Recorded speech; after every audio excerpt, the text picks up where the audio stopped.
Okay, well, I stumbled across a video the other day. Never heard of this guy one time in my life, but I will admit, even though I'm about to be very, very critical of this man, I did go back and watch some of his content, and I found some of it to be amusing. Entertaining videos, some of them were, okay? But that being said, his most recent video that he just released, wow, lot to go through there. So, obviously, we haven't really been hearing as much about the Iran issue anymore, but by no means has it completely gone away. We've now got the issue where the plane was recently shot down, and all indicators are pointing towards it was Iran was responsible for it, basically. Canadians are now coming out and saying it. Now, here's my thing, okay? We don't know really the circumstances around this. I'm not going to sit here and defend Iran. Never have defended Iran. But I'm going to be fair and I'm going to be honest, okay?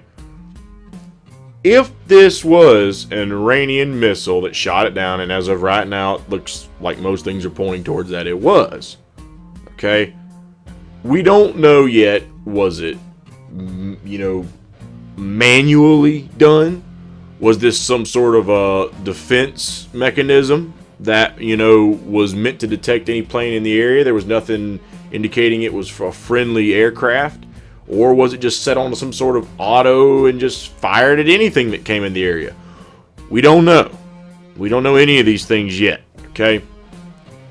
One thing that I will have to say, though, is assuming that it is one of those two and that it was not manually done, one has to sit back and say, would they have even have such equipment turned on in the first place had it not been for the fact of what just happened recently? Even though they said we're going to let it go, they had no guarantee we would let it go, so why not keep their stuff turned on just in case? So you can thank the war hawks who kept pushing and pushing and pushing and pushing and pushing for the military intervention that got us to this point in the first place, for possibly why that happened. Now, if it turns out that's not the case, then hey, then you can hold those people responsible. If Iran just manually did this, then that full responsibility has to go on to Iran. Okay? And it very well could have been that. But in the meantime, while we're waiting to find out all the details on that, this man that I mentioned that I saw the clip of, let's get to that. So this guy's name is Adam Calhoun. Again, never heard of him before in my life. Stumbled across a video, and apparently I guess he has some kind of like a country-style rap career as well. He's done some work with Upchurch. Okay, Upchurch was, of course, a big social media personality at one point. So, he released a video. Let's just take a look at this, and I'll break this down after we watch the video. Hi, friends. As long as I'm president of the United States, Iran will never be allowed to have a nuclear weapon. That's right. No nukes for you. Go ride around on your donkey and thank God that America doesn't drop hell on top of your head. Okay, I understand that you might not like Donald Trump. I have friends that don't like Donald Trump. I have family that hate Donald Trump. But do you also hate and dislike this country? Iran is filled with and ran by terrorists. So we dropped a bomb, boom, right on this guy's lap, blew his ass up. He's a terrorist, and there's Americans who are pissed off and mad and upset. Oh my God, why did you hurt this man? He killed Americans. This is just another reason why Donald Trump is a son of a bitch. Orange face, spray tan, Cheeto ass looking motherfucker. I hate this motherfucker. Iran puts a bounty on our president's head, $80 million, you broke ass bitches. And then George Lopez, an American citizen, says, we'll do it for half. Who the fuck is we? We will do it for half. Who the fuck are you speaking for, you shithead? But you're the first one to say, fuck this guy. Why? Because you're Hispanic and he said build a wall. Not to keep Mexicans, Hispanics out of this country, just to keep illegals out of this country and enter through the port of entry the legal way. Anyways, Iran shoots some ballistic missiles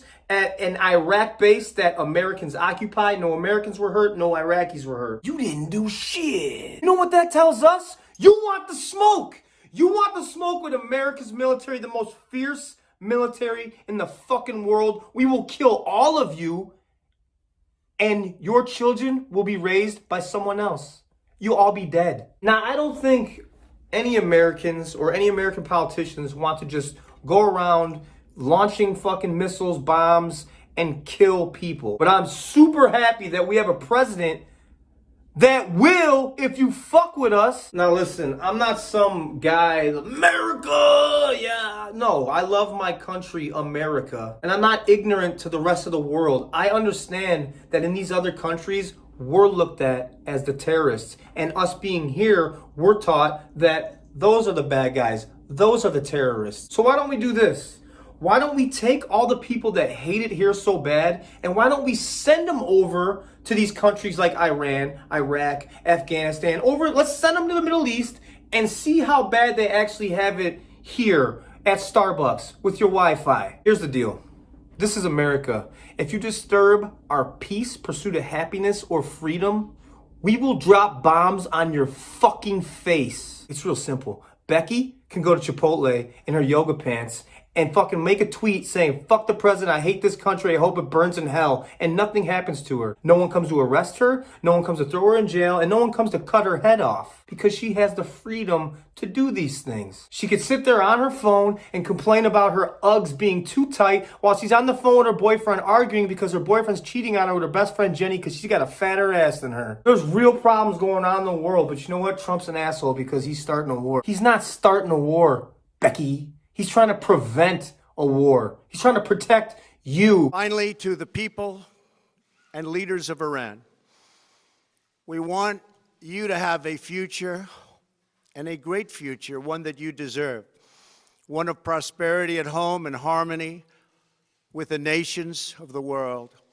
The United States is ready to embrace peace with all who seek it. That's pretty clear. He basically just said, we don't want to kill you, so get your shit together. I want to thank you, and God bless America. Thank you very much. That's right. God bless America. And if you don't like that, then just fucking leave or go fuck yourself. So, multiple points there. That one, to some, may be considered entertaining. Those some would be obviously far right, 100%, no matter what the man does. Literally, if he shot someone on Fifth Avenue type people that will never flee from Donald Trump whatsoever, they would possibly find that amusing. Those who really could care less if we end up in another war and are convinced that America is, Godzilla and can't be brought down, basically. That, we can just get in endless conflict. The number doesn't matter. How long we're in them doesn't matter. We're a bunch of badasses and we're always going to win. Those people who don't take things like this serious, they may find this, truthful. They or amusing or whatever, okay? But that entire attitude, you should be thankful we don't drop hell on your heads. Highly irresponsible, first and foremost, okay? There's a lot of countries out there who are horrible countries, and you could technically say they're responsible for the deaths of Americans. Let me ask this. Why are you not advocating we do this to North Korea? I mean, let's think about it. We've technically been in a conflict with North Korea far longer than we've been in a conflict with Iran.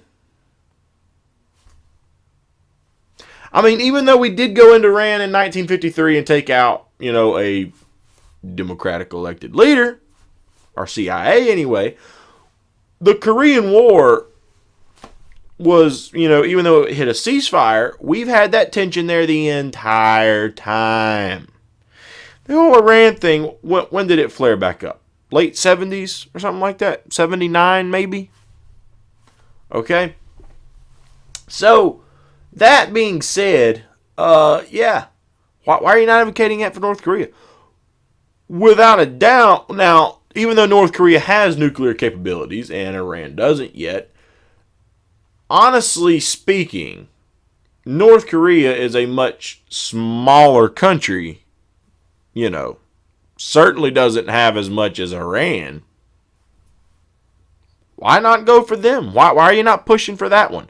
Oh, but I bet that if only the right wing were pushing for it, you'd be right behind that little conflict there too, huh, wouldn't you?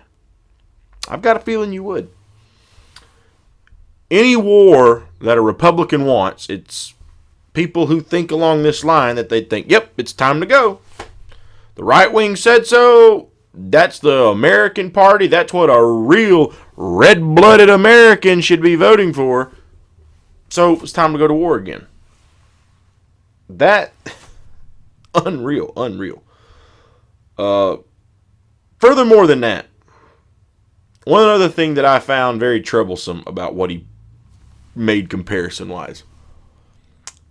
The whole thing about, Becky and her Starbucks coffee and blah, blah, blah, blah, blah, blah, blah, blah. Okay?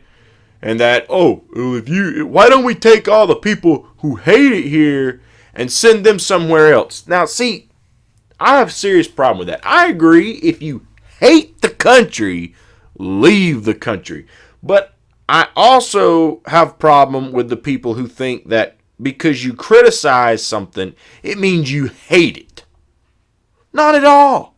Not at all. You don't apply that to how many other aspects of everyday life? I could love a musical group. They could put out a trash album and I could criticize it, but does that mean if they have released 9 good albums and one was bad and I criticize it, that I now all of a sudden hate them and discard every other thing about, their previous work? No. Not at all. That's not how that works. Okay? Pure and simple. The other notion is that basically you can't criticize for things like basically constructive criticism, I guess is a good way to put it. In other words, your country has all these privileges afforded to you that the country like Iran wouldn't be giving you. You wouldn't have a lot of those privileges in Iran. Now, you'll get no argument out of me on that. Okay? You would get no argument out of me there. But it seems like the notion is that because you have those privileges, you don't have the right to raise your voice to say one word about anything that you think either is being done wrong or could be improved upon. Now, let's stop and think for just one moment. How hypocritical is that to even make that sort of a statement? What you're sending a message directly violates the First Amendment.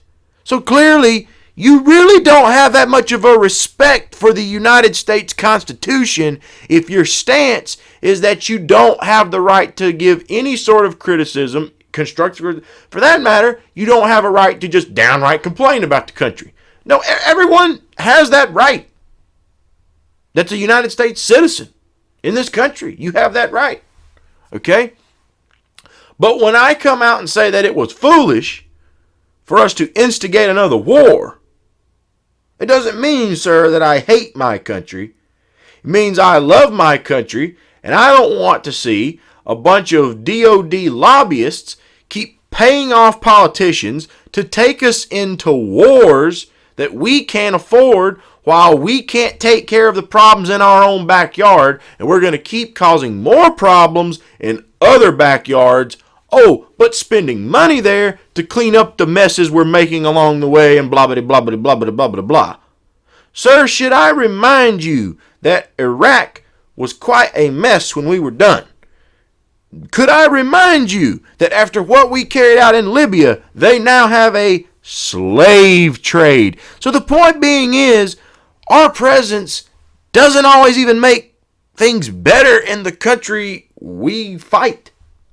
And yet that's supposed to be the whole notion, right? Defending ourselves or fixing another country. Yet we instigate this war. Now, his whole argument back against Soleimani is, oh, well, there's blood on the death of Soleimani's hands. Now, I've addressed that in previous videos. But let's focus on one little part of it, for example. I saw a post on Facebook recently showing the site of a bombing, missile, something from back in the 80s. And I believe it was in Beirut, Lebanon.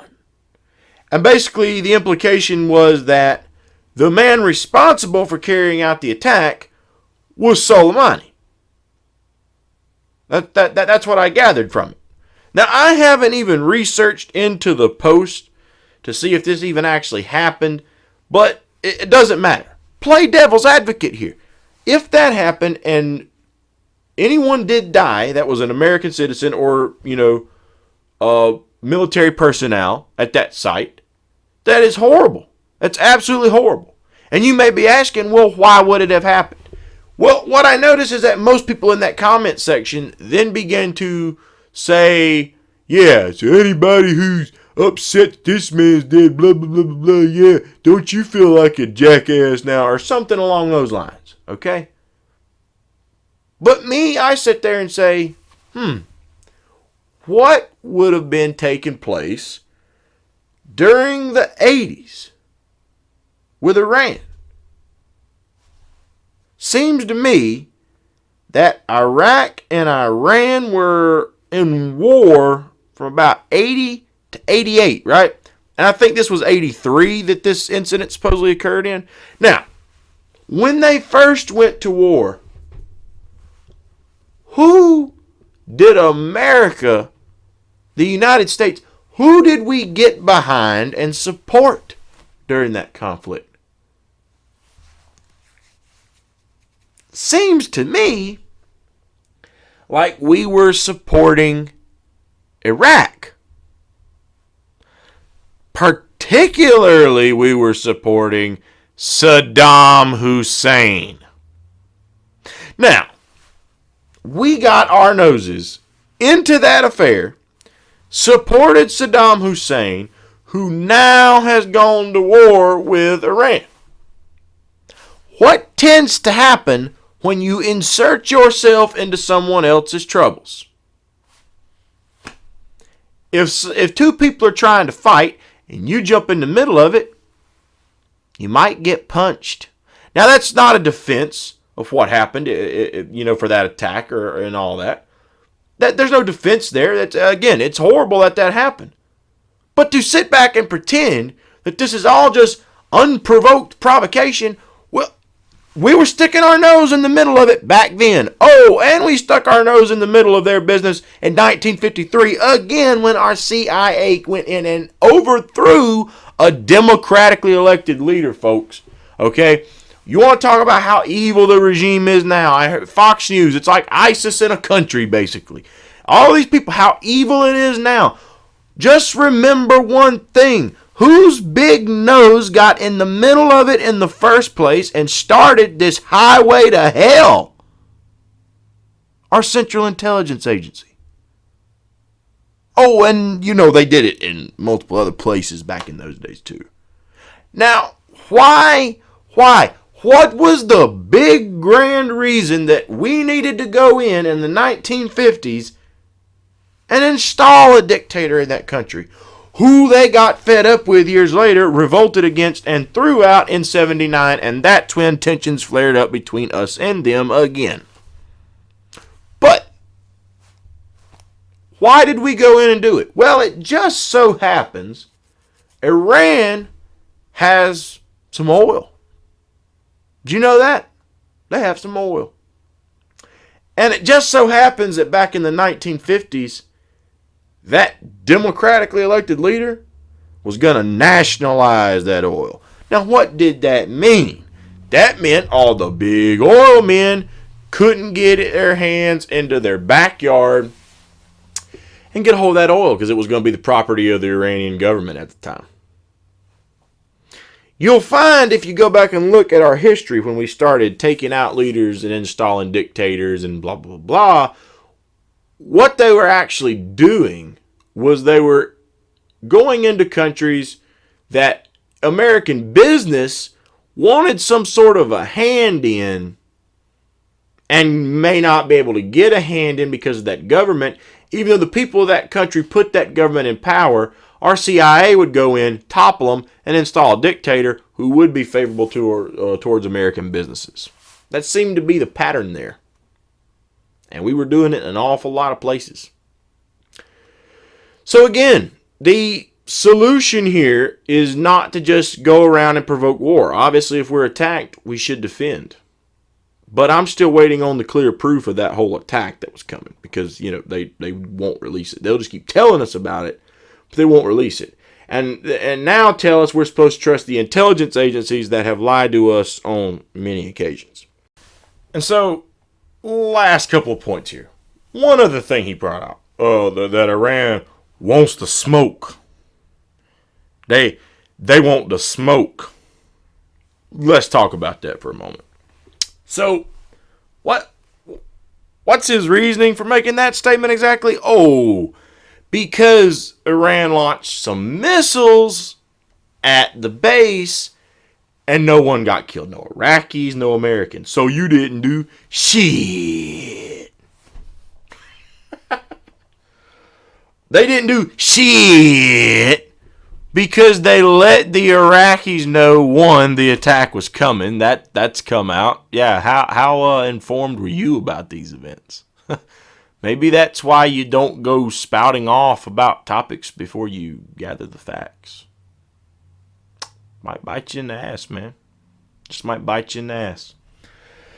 So that's one. And two, obviously, they didn't launch some high-tech thing. It would be able to be picked up by radar. But no, they Kyle Kalinske covered this. They wink, wink, nod, nod, said, hey, we're going to retaliate. We're going to do what we think is, an equal trade. It's coming. So maybe get the hell out of Dodge so you don't get hit with these things. And after this, we'll say we're even. Okay?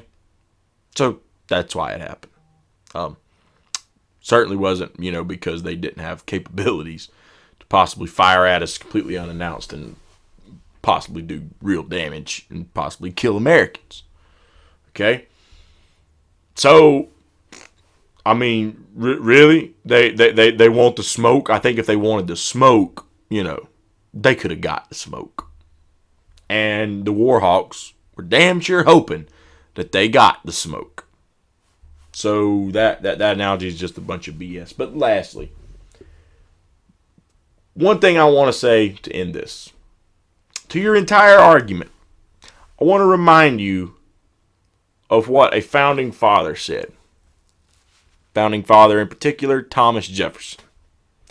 Dissension is the greatest form of patriotism. What's significant and important about that exactly? Very simple. Your entire argument over the course of this video that you've made is that the only way to be patriotic is to just stand behind Trump, the Republicans, or whomever you think the correct political affiliation is and who has the right set of ideas. That if you differ from them or criticize anything that they do in any way, you are not a patriot. Especially if you're criticizing what they're doing and saying what they're doing to another country is wrong. That anything we do involving some other country, we're always completely correct. And if you say anything different, you're not patriotic towards your country. That's pretty much what you were getting at there over the course of that video. It's like this, man. It's just not true. That's just simply not true. Let's say you had a job that could just pay your bills, You knew you could get paid better for the work you were doing. Sure, other jobs may pay you less. So because this job's just paying you enough, you should just be satisfied with that because some alternatives may pay you worse. But instead of trying to, do better work to work towards a raise or whatever, you should just be satisfied with what you have, shut up, call it a day, and be happy with it. No. I think me and you both know if that were the situation, you wouldn't be taking that method. Yet you're using that logic and applying it here. Dissension is the greatest form of patriotism. Let me tell you what isn't the greatest form of patriotism, man. Kissing ass.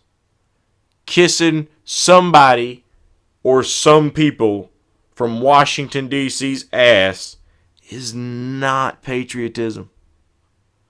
Following the Republican Party and spewing their talking points, or the Democratic Party, being all up Hillary's ass, being all up Trump's ass, being all up Obama's ass, being all up Bush's ass, being all up Bill Clinton's ass, being all up H.W. Bush, Reagan, Carter, Kennedy, Nixon, FDR, George Washington, Abraham Lincoln, anybody. Being completely up their ass and saying they could never do any wrong and acting that way is not being a patriot. A patriot is someone who would stand there to keep their country on the right track. Sure, you don't have to come out and come from the context, we're a horrible country. Because the people who say that we're nothing but basically bottom of the barrel scum, that we've never been a great country because we've had flaws, even though since our inception, no one ever said we were a perfect country. And I think you'd be hard pressed to ever find one in the world that was a perfect country. So anyone who wants to come with that whole, PC police thing, we were never a great country, look at all the problems we had over time, and start citing slavery and all this other stuff as to why we were never any sort of a good country, great country, whatever. Bullshit. Slavery is a horrible concept. But why don't you tell me how many societies out there never had any form of that? And I bet you're going to have a hard time doing that. Okay? But you could admit you've got a great country. You don't have to sit there and say you don't have a great country. You could still say I have a great country, just like me. We have a great country. But there's always been issues that need to be fixed. And there's still issues today that need to either be improved or fixed. Situations need to be improved and issues that need to be fixed. And pointing them out and trying to push my country in the direction of actually taking care of those issues and addressing them, while also trying to keep it on the right path and keep it away from the wrong path of kissing more DOD contractors' asses, that is being a patriot. But kissing ass, that ain't being patriotic.